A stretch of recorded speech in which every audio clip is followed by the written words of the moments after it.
আসসালামু আলাইকুম, সবাই কেমন আছেন? অবশ্যই ভালো আছেন, আমরা আল্লাহর রহমতে ভালো আছি। তো আমি কিন্তু গত ২ দিন যাবৎ কোনো ভিডিও শেয়ার করতে পারিনি আপনাদের সাথে। প্রচুর পরিমাণ ব্যস্ত ছিলাম। বাসায় হইতেছে ২ দিনই মেহমান ছিল। তো ১ম দিনও ব্যস্ত ছিলাম মেহমানের জন্য, ২য় দিনও ব্যস্ত ছিলাম। তার জন্য হচ্ছে কোনো ভিডিও শেয়ার করতে পারিনি। তো গতকালকেও বাসায় মেহমান ছিল। তো মেহমানের জন্য অনেক কিছুই আয়োজন করা হয়েছিল। তো ওগুলোর হইতেছে আর ভিডিও করা হয়নি, যেহেতু ১ম দিনই হইতেছে এত পরিমাণ খাটাখাটনি করেছিলাম আর ভিডিও করার কোনো ইচ্ছে ছিল না। তার জন্য কালকে হইতেছে সন্ধ্যার পরে যে হালকা পাতলা নাস্তাটা দিয়েছিলাম সেটাই হইতেছে আপনাদের সাথে একটু শেয়ার করলাম। আর মেহমান হচ্ছে এসেছিল আমার ছোট ভাইয়ের বউয়ের মানে বোন, খালাতো বোন। তো সেই আপুর জন্য হইতেছে আমরা একটু রান্নাবাড়া করেছিলাম, আয়োজন করেছিলাম। তো ওগুলো আর ভিডিও করিনি। সন্ধ্যাবেলা যে নাস্তাটা দিয়েছিলাম এটার সাথে কিন্তু পুরি ছিল, তারপর আরও অনেক টাইপের নাস্তা ছিল। তো ওগুলো আর ভিডিও করিনি। কেন জানি ইদানিং মানে ভাবি সব কিছুরই ভিডিও করব, সারাদিন টুকটাক যাই করি না কেন, পরে হইতেছে ওইটার আর ভিডিও করা হয় না। আমার কেন ইদানিং কেমন মনে হইতেছে আমি বুঝতে পারতেছি না। আসলে এই শরীর ভালো না থাকলে, মন মানসিকতা ভালো না থাকলে না, তখন আর কিছুই ভালো লাগে না। এরপর দেখা যায় সিজদামণিকে নিয়ে স্কুলে যেতে হয়, তাকে হচ্ছে প্রাইভেটে দিতে হয়, আরবি পড়তে দিতে হয়।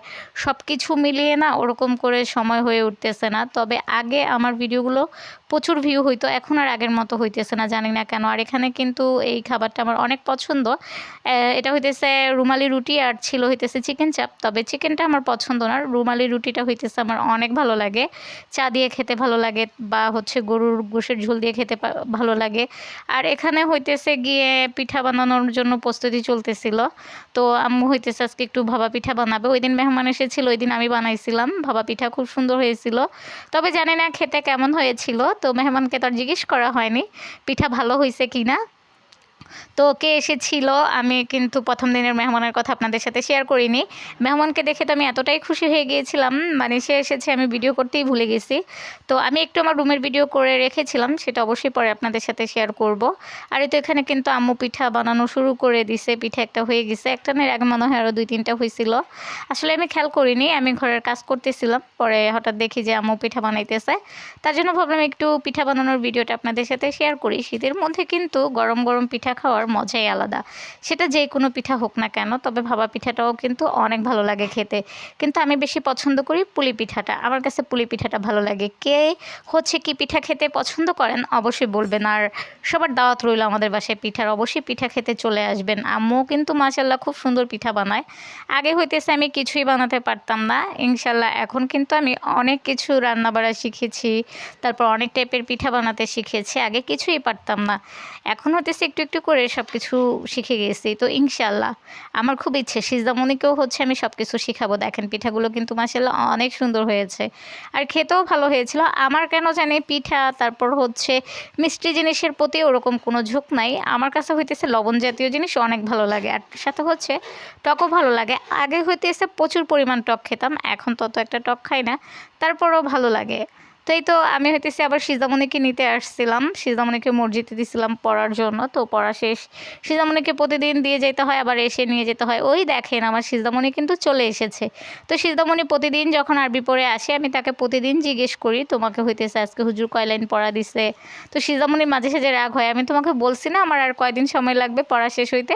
তো সে আজকে অনেক দিন যাবত হইতেছে ১৯ পৃষ্ঠা পড়তেছে। তো আমাকে আজকে এসে বলে, তুমি কি আরবি পড়ো নাই? তুমি কি জানো না ১৯ পৃষ্ঠার দোয়াগুলো অনেক বড়? তো আমি হাসতেছিলাম আর বলতেছিলাম, না আমি তো পড়ি নাই, আমি জানি না, তুমি তো পড়তেছো, তোমার থেকে আমার শেখা লাগবে। তো সিজদামণি মাঝে সাঝে এমন এমন কথা বলে আমার খুব হাসি পায়। দেখেন সে কিন্তু আমাকে রেখেই বাসার সামনে চলে গেছে। আমারও হইতেছে বাসায় প্রচুর কাজ, সব কিছু এলোমেলো হয়ে আছে। প্রতিদিনই ভাবি আজকে হইতেছে খুব সুন্দরভাবে মন মতো গুছাবো, তবে আর হইতেছে সেভাবে গুছানো হয় না। ইদানিং কেন এমন হইতেছে কিছুই বুঝতে পারতেছি না, মানে একটু কিছু করলেই দেখা যায় আর কিছু করতে ভালো লাগে না। আগে এরকমটা ছিলাম না, একদম প্রথমে ছিলাম তখন হইতেছে কোনো কাজই করতে ভালো লাগতো না। তারপরে যখন সব কিছু শিখে গেছি তখন করতে অনেক ভালো লাগতো। আর ইদানিং হইতেছে একদমই বেশি অলস হয়ে গেছি। তো এই দেখেন সিজদামণি আবার আমার কাছে চলে আসছে। তো এখন হচ্ছে মা মেয়ে বাসায় চলে যাব।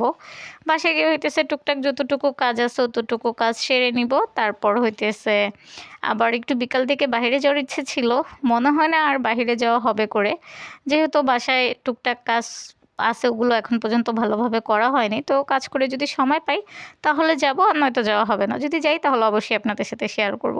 আর এই তো এখানে কিন্তু আমার প্রচুর মাথা ব্যথা করতেছিল, সারাদিনই মাথা ব্যথা ছিল। একটু চা খাবো খাবো করে আর খাওয়া হয়নি। সন্ধ্যার পরে হইতেছে একটু চা বসাইছি, এখন হইতেছে একটু চা খাবো। আমি যখন একটু বেশি মাথা ব্যথা করে আমার, তখন হইতেছে আমি একটু বেশি কড়া লিকারের চা খাই, তখন না মাথা ব্যথাটা কমে যায়। তো আগে হইতেছে সাথে সাথে কমে যেত, আমি কফি খেলে বা চা খেলে, কফি খেলে হইতেছে একটু জলদি করেই মাথা ব্যথাটা কমে যেত। তো ইদানিং হইতেছে কেন জানি মাথা ব্যথাটা কমতে একটু সময় লাগে। তারপরও ভাবলাম যেহেতু চা খাইতে ইচ্ছা করতেছে তাহলে একটু চা খাই। তো এটা হইতেছে আমি গরম মশলা খুঁজে পাইতেছিলাম না, শুধু হইতেছে গরম মশলার মধ্যে যেই ইয়েটা থাকে ছালটা, ওইটা পাইছি, ওইটা দিছি। আর হইতেছে একটু তেজপাতা দিছিলাম। তারপর হইতেছে চাটা বানাই। চাটা বানায় পরে খাওয়ার পরে দেখলাম হালকা হালকা মাথা ব্যথাটা কমতেছিল।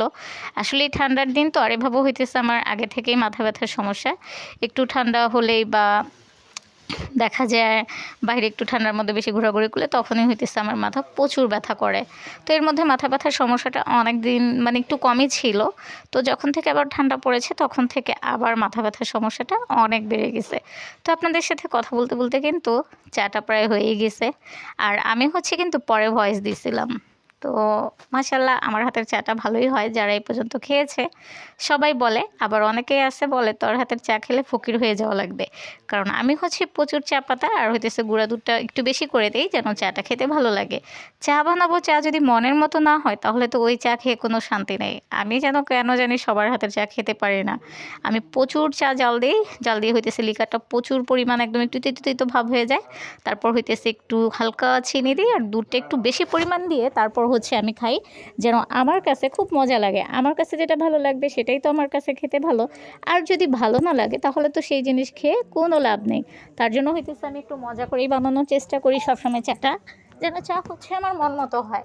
তো সবসময় তো আর মন মতো হয় না, দেখা যায় মাঝে সাঝে একটু অন্যরকম হয়ে যায়, তখন আর খেতে ভালো লাগে না। আর যখন হচ্ছে মন মতো হয় তখন কিন্তু অনেক ভালো লাগে। তাই তো এখানে কিন্তু চাটা নিয়ে আসছি। তো যখন আমি চাটা নিয়ে আসছি তখন ভাবছিলাম চায়ের সাথে একটু হালকা পাতলা কিছু খাই। তো দেখলাম না, ভালো লাগতেছিল না। তার জন্য আর সাথে কিছু খাইনি, শুধু হইতেছে চাই খাইতেছিলাম। মাঝে সাঝে আবার চায়ের সাথে আমি যদি খাই তাহলে হইতেছে একটু বাগরখানিটা খাই। আমি কিন্তু সেটাও ভিডিওতে আপনাদের সাথে শেয়ার করি। আর আগে হইতেছে চায়ের সাথে আমার আর কিছু লাগতো বা না লাগতো, বাগরখানিটা লাগতোই। ইদানিং কিছুই ভালো লাগতেছে না, মন ভালো না থাকলে যা হয় আর কি। তো আমার পেজের অবস্থা কিন্তু ইদানিং একদমই খারাপ, রিচ এঙ্গেজমেন্ট একদম কমে গেছে, ভিউ কমে গেছে। তো সবাই আমার জন্য দোয়া করবেন, ঠিক আগের মতো যেন আমার সব কিছু ঠিকঠাক হয়ে যায়। তো আমার আজকের ভিডিওটা এতটুকুই ছিল। সেই পর্যন্ত সবাই ভালো থাকুন, সুস্থ থাকুন, আল্লাহ হাফেজ।